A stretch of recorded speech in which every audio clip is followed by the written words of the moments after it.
The Bible Treasury. A monthly magazine of papers on scriptural subjects. Article 30, Volume 6, 1866 and 1867.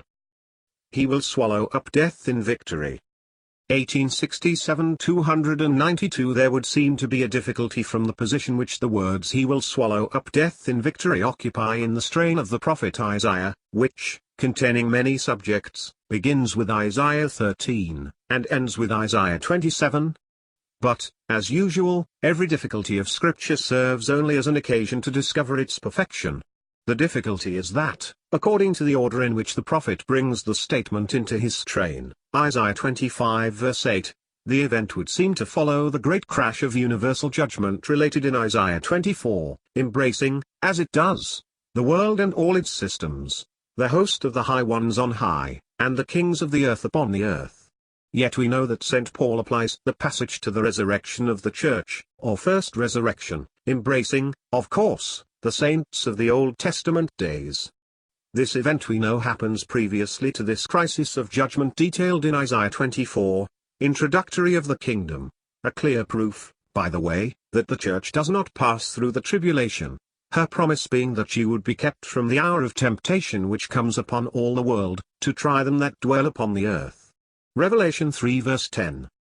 It would seem to mean that, in a general way, without giving the order of the events, the first resurrection would take place at such a time as that spoken of in the group of Isaiah 24 to 27, and without pointing out the order of the occurrences, or the moment of time for their fulfillment, a general thing with this prophet.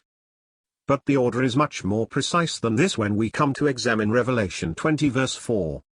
We have the three classes of persons spoken of. First, those who are received up when the Lord comes, that is, the Old Testament saints and the church. Secondly, those of the Jewish remnant who had been martyred under the fifth seal, Revelation 6 verse 9, and thirdly, those who had not worshipped the beast, etc.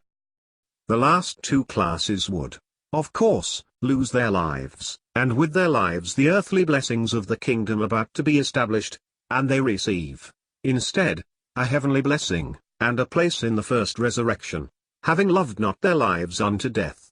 All three classes enumerated compose the first resurrection, which, as we know, is not a period of time, but a class of persons, although not raised at the same moment of time but within a period extending from the taking up of the saints at the Lord's coming, and through the period of judgment which passes over the world, and till the eve of the kingdom.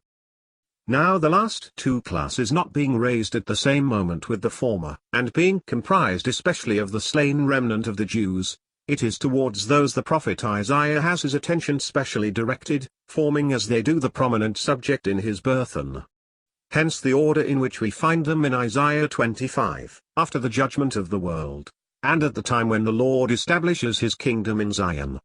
This answers so beautifully to the word in Revelation 20 verse 4, they lived.